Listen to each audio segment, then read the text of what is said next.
Hey, to everybody who's watching us, this is Ken with Cosmic Conversations, which is a YouTube channel. And today we have the pleasure of having Nikki here with us, and she's an experienced channeler. And I've experienced her directly one-on-one with me, and it's good stuff. I hope you guys enjoy this. Um, After this is finished, we'll end up putting this up on the YouTube channel and there'll be a link and Nikki will put that on her Facebook and everywhere else that she wants to put it so you guys can check out what we've done here. Okay. Okay, so Nikki, why don't you go ahead then for a sec? Yeah. So I got started channeling from an experience I had in a bookstore. I was looking through the whole metaphysical section and my eyes landed on a book called Opening to Channel. And then I kind of skimmed past it and went to look at other things. And I wanted to go back to it. And so when I went to look for it, I couldn't find it. And I systematically went through every single book that was on that shelf looking for that book, and I couldn't find it. And just when I was getting ready to give up and walk away, a voice came into my mind that was not my voice, and I'd never had that before. Oh, And it said, "Are you sure you want that book?" And I thought about it for a second, and I said, "Yes, I do." And my eyes landed right on it at the bookstore. So, like immediately. So I picked up the book, I went and got it, started reading it. Um, I opened my channel in 2011, and my initial guide's name is Talabius. And Talabius and I channeled for a while and off and on. And then around COVID 2020, I had more time to spend honing my channeling skills. And that's when Talabius told me that he's on a panel named the Council of 12. And then I was invited by the Council of 12 to start channeling them as a group. So my channeling really started to take off when I started channeling them as a group. And I now have a Facebook group that's a space for them for transmissions for people, for messages. so that's probably where you'll put the YouTube link up then, I assume. Yeah, yes. Yeah, because then that'll go off from there. Okay, that's great. Plus, once it's on YouTube, um, a lot of people will start seeing it because this is such a hot topic these days. It's great. Okay, so I guess then, yeah, are you ready to get started here in a minute? Yeah. Okay. All righty. So go ahead and get ready and then just give me the signal. Okay, give me a second. Okay.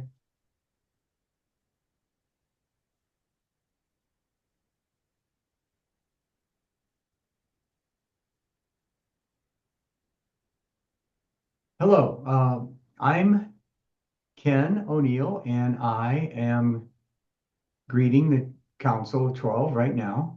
And thank you for helping us out today with this session and allowing me to be here and be present. We wish to extend a warm welcome to you as well and to all those who are viewing and will be viewing in the future. Warm welcome and Okay. greetings. Thank you. Thank you. Thank you. Okay. So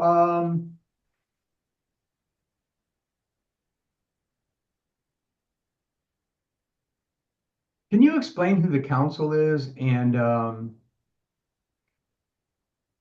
maybe go a little further then and talk about their role and what's really a hot topic now with a lot of channelers and on YouTube about the upcoming planetary shift? Yes, we are speaking directly to you through our channel. We are a group of beings who is responsible for the incarnations of all life on the planet that is human, animal, flora, and elements and 1 second. Elements and minerals and everything else that you can think of that lives on the planet got its start by crossing through, speaking with us to help create a life chart. That is our specialty. We create life charts for all incarnations on the planet. Please ask your question one more time. Okay. The question was to explain what your role as the council is in the upcoming planetary shift that's being talked about all over the place. Our role for the planetary shift is to open the eyes of people who might be sleeping at this time. We will do this through messages and transmissions. We can do this through whoever calls on us for help to open their eyes. There is a great awakening happening, as you are well aware, and people everywhere are going to learn who they are when they are not incarnated. People will begin to remember their original mission for coming here, because most of you who are watching, if not all of you, are volunteers. You have volunteered from various places in the universe, universes, dimensions, to be part of the planetary shift. And so our role was to help all of these volunteers to incarnate through living lives on Earth that will facilitate the shift, because just being on the planet, when you are a high vibrational being on the other side, shall we call it, anchors a beam of light onto the planet. And it doesn't matter so much what your life path is, the fact that you're on the planet is helping with the shift. So to answer your question, our role for helping the planetary shift is through facilitating incarnations for the volunteers that have come in to do work from the inside out instead of from the outside in. Okay. So I don't know if there's a way to really say this well. I guess overall, in a global sense, where do you see that humanity is right now in the grand scheme of things when it comes to ushering in this new era of peace? You are so very, very close. There is a lot of information saying that things will be happening very quickly. And this is true in some ways, and in some ways, it's a longer path than you would like to think. But in hindsight, it will all have happened very quickly.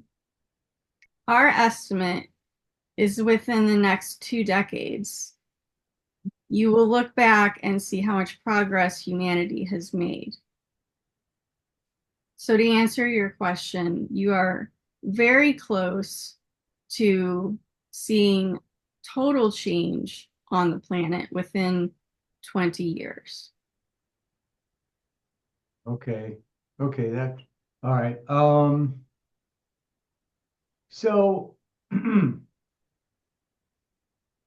you think about human history so far, it's just so full of extreme, bloody, violent events. And it seems like there's a pocket of humanity that has learned from that and definitely has evolved, but yet it seems that overall, I guess the psyche of many cultures, including ours here in the States, doesn't seem to have really evolved much when it comes to that. We just do wars in more technologically efficient ways. So I guess the real question then is, why does humanity have to endure even more hardships to reach this destination of the planetary peace? This is because this planet is still a negative polarity planet. That means that people incarnate onto the planet to experience adversity because through adversity, there is more rapid soul growth. What is happening is there's a shift away from soul growth through adversity into soul growth through joy and peace, calm, ease. All of these things are another way that the soul can grow. And so the planet is shifting from one polarity to another. It will take some time, as there are a lot of people still who are following the old script of growth through adversity. More and more people will learn that that does not have to be their life experience. And so, as more people learn that there is another option for soul growth, it will segue the planet away from negative polarity. It will become less of a school and more of a repository for knowledge and joy and teaching. Okay, well that certainly makes some sense. There's a you know that resonates that okay, this is why we keep doing this over and over again. Because actually, it doesn't on a logical plane, it doesn't make any sense at all. I think many people thought that especially after World War II, okay, we've learned our lesson. We'll never do this again. And there were signs showing that with like things like creation of NATO and the United Nations and all these huge global organizations that were a first of a kind. So okay, that makes sense. So how are we going to do this though? How will humanity be able to achieve this peace specifically? I mean, what kind of things will we see? What signposts are good to look for? So with during this next 20-year period to see that there's progress being made towards this final shift.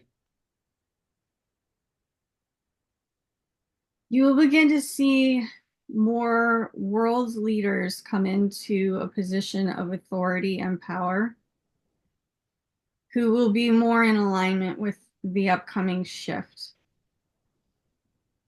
This is a segue period in which the negative polarity world leaders have to fulfill their mission in a way, which is to create adversity. And once that is no longer needed by the majority of humanity as a collective agreeing that they no longer need adversity for soul growth, then there will be people who will be voted in to positions of authority over the globe. And eventually, the globe and the earth will not need world leaders anymore. But one of the major signposts will be you'll see world leaders who are more inclined towards peace and finding solutions to the problems, the many problems that have been created on the planet. And we would like to say that there will be solutions to the problems that humanity faces. There's the environment. There's so many things that can be rebalanced as soon as the polarity shift happens. You will have outside help when your planet is no longer violent. You will see less violence in the world as more of humanity wakes up into a vision, a unified vision of peace on the planet. So, to answer your question, you are looking for new world leaders with a positive mindset. You will see organizations pop up with new technologies and ideas for solving the problems that seem unsolvable at this time. Okay, thanks. One thing just popped in my head here that I'm compelled to ask. You said something about help coming from outside, and I have to ask you because this is everywhere as well. There's even been congressional hearings on this within the year already. Is some of this help possibly coming from multidimensional extraterrestrial beings that are more evolved? Yes, there are already multitudes of high dimensional beings who are helping your planet through, helping the scientists, helping the activists, helping through channeling to people to help them wake up. But also, there are extraterrestrials who are keeping a close eye on the situation of the planet because at this time, the planet is in a quarantine, is the best word for it. The planet is being quarantined until there is a shift to positive polarity, because if there were to be ETs, extraterrestrials, come into the planet now, they would be met with violence.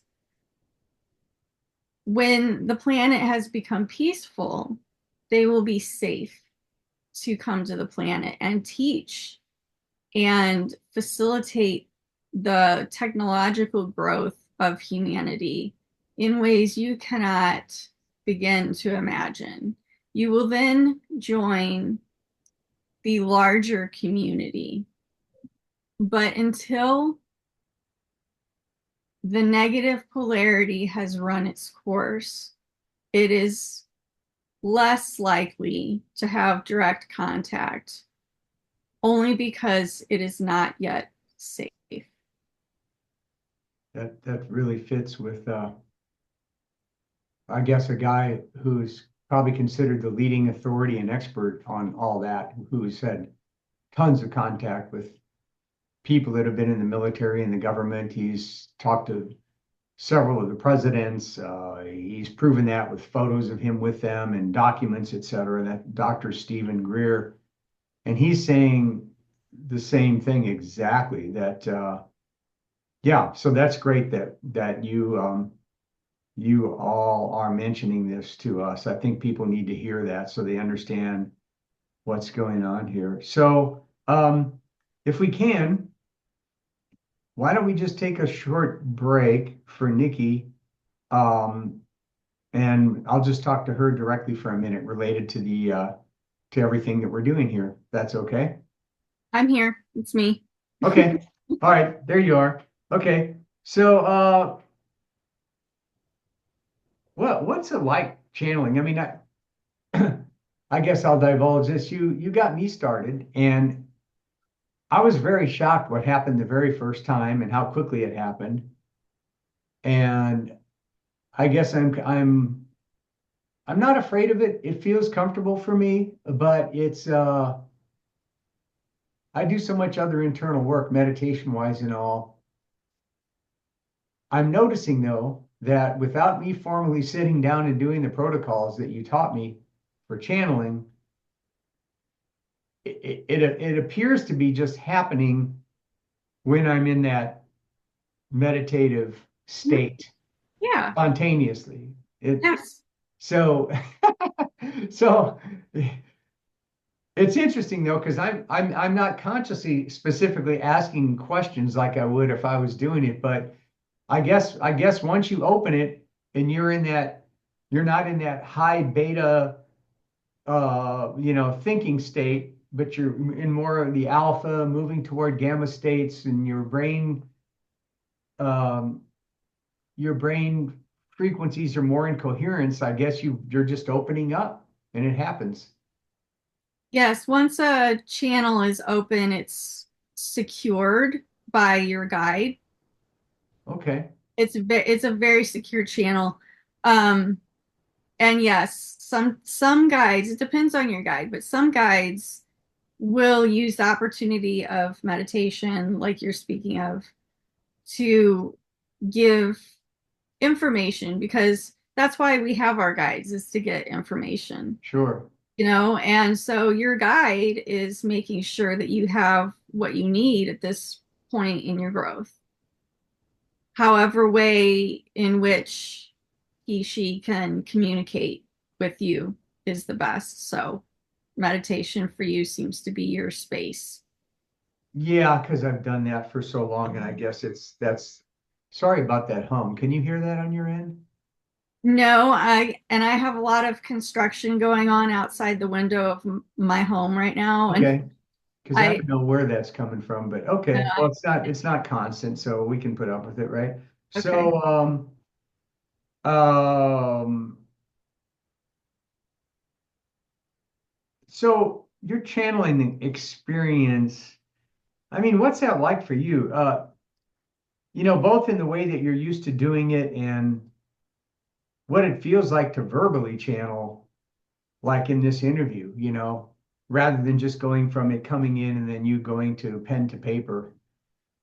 Yeah,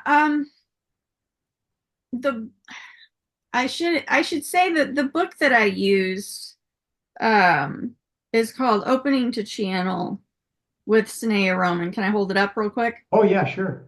Okay, so it's this book if anybody wants to look into it. Yeah. And it teaches right off the bat, as soon as you open your channel, to have a person there to start asking you direct questions so that you can learn to verbally channel right away. And I did not have that when I first opened my channel. So I had to write down questions on paper, and then I found that the answers were just coming to me, and I would write them down and try not to judge, but I would just write it down, read it back to myself after I was done, and I noticed that this was not coming from me. This is not my style of writing. So for years, I've done nothing but automatic writing. I guess it would fall into the category of automatic writing. I also automatic type, Hmm. where it feels for me like once I ask the question, I get an inkling of how it's going to start, and I start writing, and the whole thing just comes out. Um, when I vocally channel, like I'm doing in this interview, I have a little less experience with that. And it's when I automatic write, I don't feel much of a raise in vibration. It's just there. When I verbally channel, I feel like I'm rising up and that they are coming down to meet me in the middle on a mental plane, I suppose. And I'm not aware of what is going to be said because they use my vocal cords.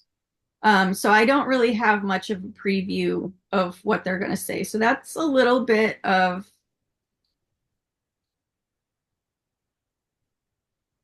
I don't want to say discomfort. It's just a little slightly unnerving to not know what is going to be said. So I'm getting used to that. And this interview is actually really helping me with that. Oh, So good. yeah, no, it's going well. Thank you. Okay, yeah, then that's great. Yeah, that's yeah, because it's yeah, definitely a different process for you. So that's good. So I Yeah. guess what's just to throw this in because people might be wondering this, and I just had this thought. Well, I guess that where that puts me when I formally do it is I'm using a tape recorder. So I'm definitely verbally channeling. So I guess maybe that's makes that easier for me because if somebody else were talking to me and asking me questions, it's pretty much just me doing that anyway. It's just I'm doing both roles. I Right. never really thought about it till now. Right. Yeah, so that's interesting. It's I never thought about there being that big of a difference between the two, but now it makes sense that there's a big difference. There So is yeah, so definitely. that's pretty good. Um, okay, you okay with reconnecting for a couple minutes? I just have three other questions. Sure. Okay, just let me know when you're ready. Yeah.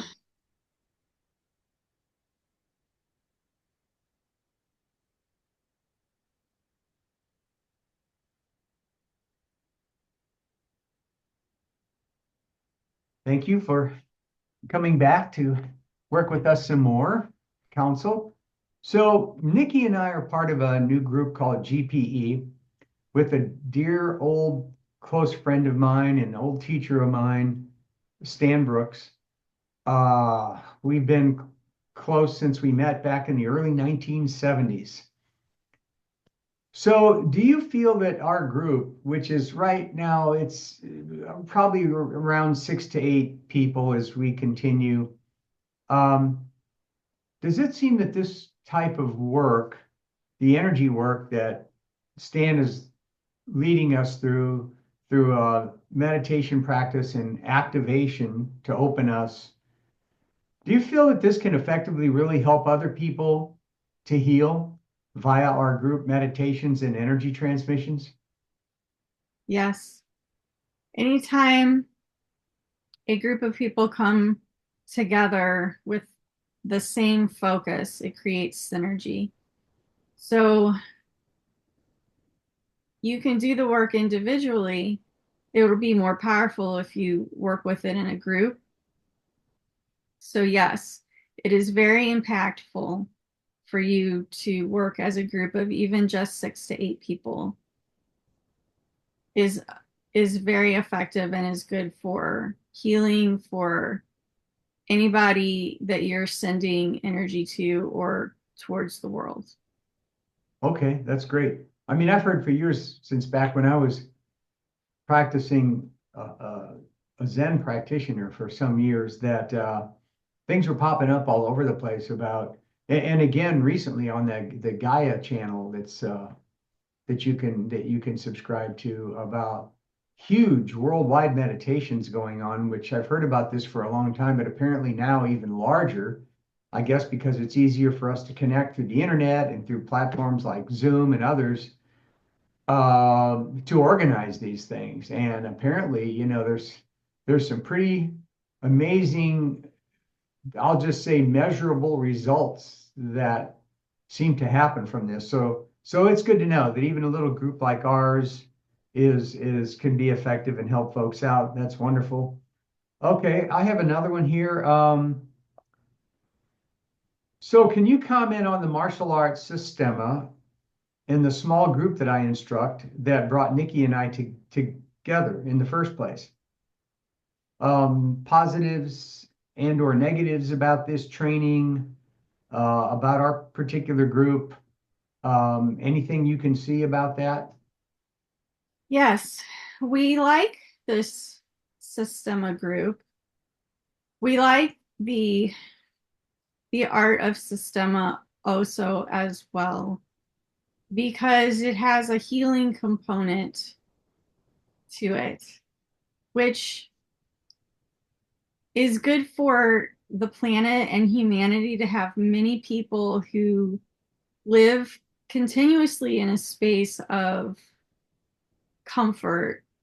Lack of tension is one of the main things that Systema focuses on. This creates a synergistic effect from all people who practice this art on the globe. That is the positive aspect of the martial art that you practice that we would like to mention. We would not say there is a negative aspect. We will say that in the future, when the planet has shifted, there will no longer be a need for the martial aspect of the art, but that doesn't mean that it's not something that is kept and cherished for anyone in the future who would like to learn. So those of you who are here, once the planet has shifted, you will be along the lines of warrior monks, where you are peaceful people, yet you contain knowledge of martial application. But the martial application is really a means of discovering oneself, improving oneself, working on oneself. And it is a form of soul growth. So, as for your specific local group, we would say it is a good group of people that are they are in alignment with the planetary shift more than they realize consciously. And that is because of who they are when they are not incarnated.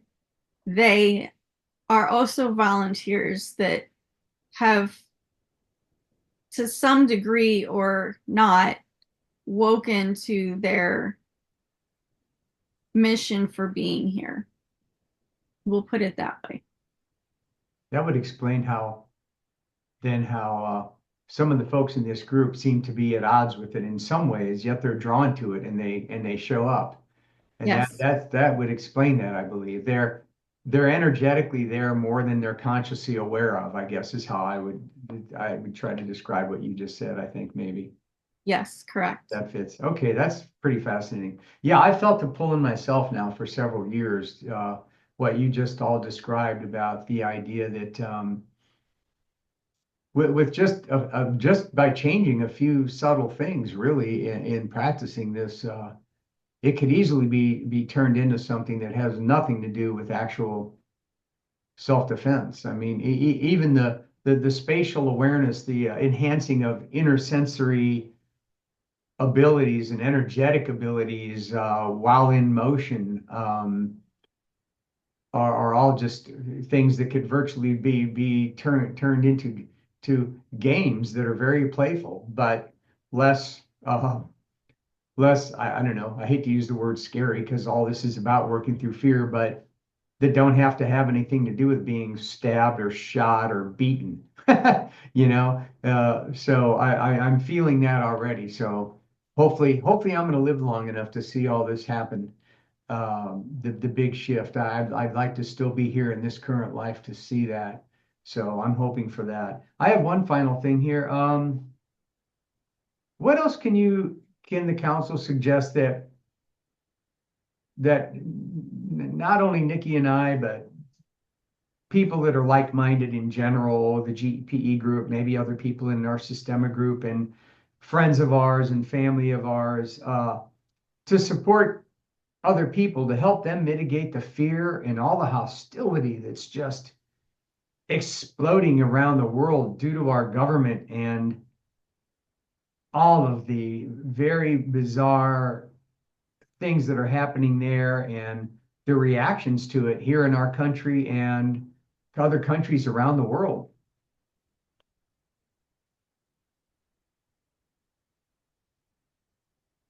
We feel that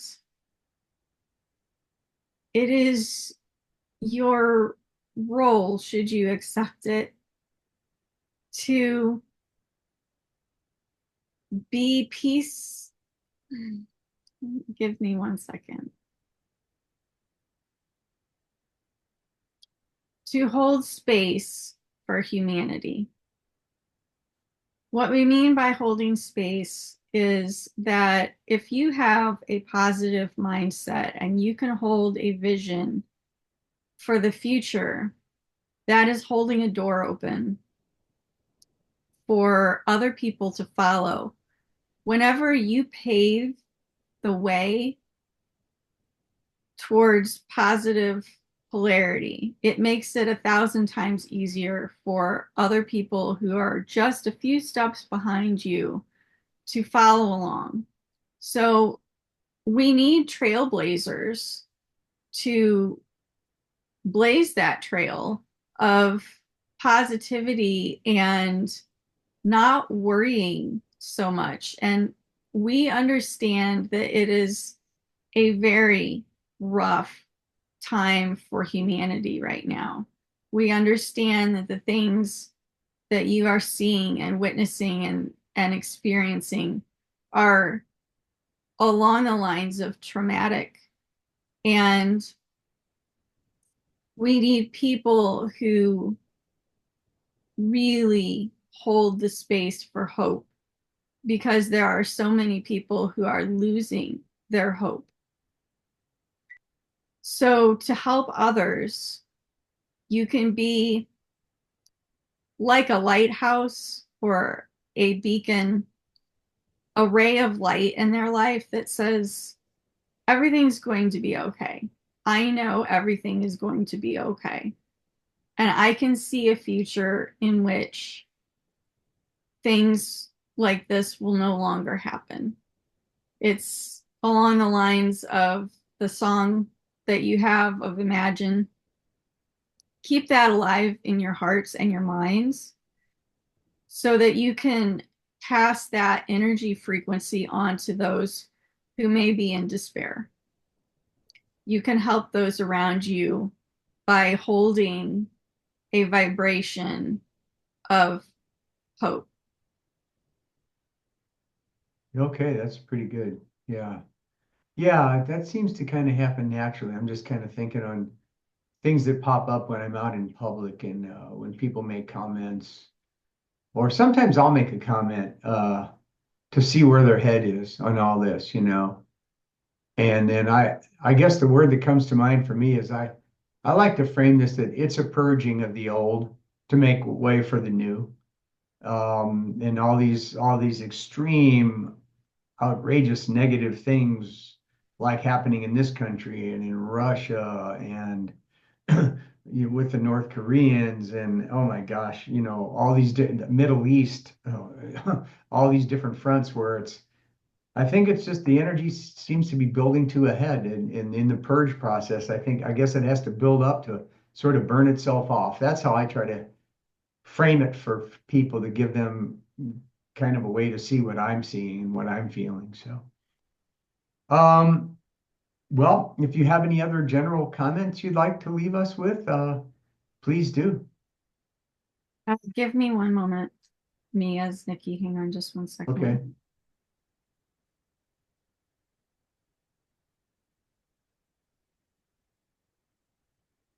There was something they were going to say and then I lost it, so I'm trying to get it back.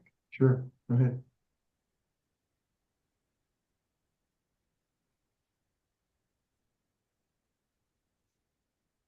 We as the council thank you for letting us speak to all of you.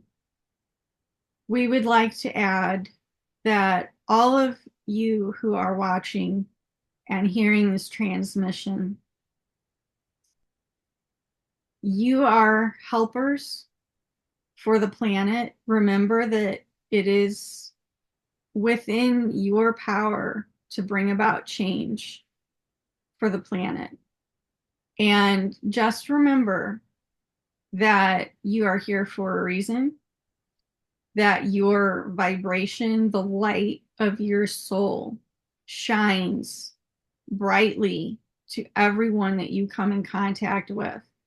Even if you are feeling like you're having a bad day, you feel depressed, you have lower vibrational emotions that you don't feel that maybe you are high vibrational enough, the light of your soul still shines, and it shines in a vicinity that is much, much greater than what you think of as your personal space. You are an army of light. You are the future. So just being here, know that you are fulfilling your voluntary mission for being here, and that you're doing the world a huge service. And especially if you're following a spiritual path of any kind, you will find that things around you have the possibility to not affect you as greatly when you put some faith into the fact that because of who you are, because you are an anchor of light, you have an entourage of guides and angelics and all kinds of beings you are not aware of that make up your spiritual team. Your spiritual team is with you everywhere you go. They never leave you. And they will keep you safe. And they are waiting for you to ask them to help you, for you to ask them to protect you, for you to ask them to guide you to what is the next thing that would be helpful on your path. So don't forget that you have a team at your disposal. All of you do. And with that, we take our leave. With great love from the higher realms, the Council of 12.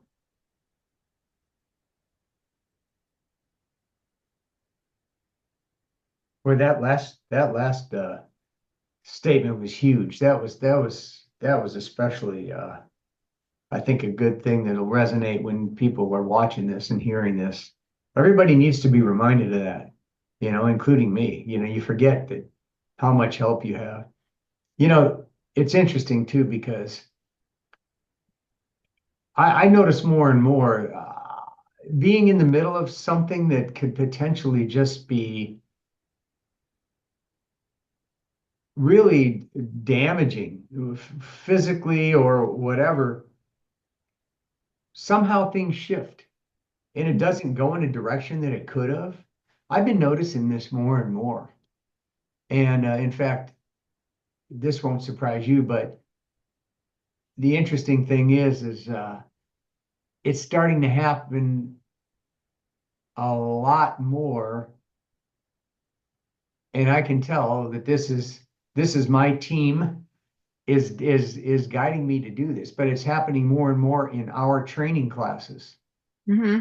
These things come, and I've been mentioning this to you a little bit here and Yeah. there. It's happening way more than I even think to tell you, where I'll make a quick shift, even in how I'm about to say something. I'll just feel a message like, no, say it this way. One particular person needs to hear it this way. Because as you know, we have a variety of characters in there, and some of them don't have a clue on the conscious thought plane about any of what we're talking about right now. Right. Yet, as we also had come through earlier, on a deeper level, they're drawn there to learn that. Yes. And we're facilitating that through the practice of how do we deal with our own fear and the violence that's triggered in us in trying to prevent things that make us afraid, and the other way around. I mean, that's really kind of the core study going on in what we do, right? I mean, so it's real fascinating to see this happening and to see guidance come in to help me do this. That I'm just going to say it at a higher level. Oh, yeah. I feel it's going way beyond what I'm trying to do physically. It's getting more and more and more energetic all the time. And especially the part that I find fascinating is that it's even happening as if I'm channeling verbally while I'm in the class You and are then. having my words change. Yep. That's I'm getting a big kick out of that because that was totally unexpected. So yeah, this is great stuff. Hang on a second because I'm going to officially stop the recording part right here. And once again, folks will know because you'll put the YouTube link up on. I'll try to get that all done at least by tomorrow, if not Sunday at the latest, because I do have some other things to do. Hang on, I'm going to stop the recording right here. Thanks, folks, Thank for you. joining us later, and thank you to the council and Nikki for doing this for us.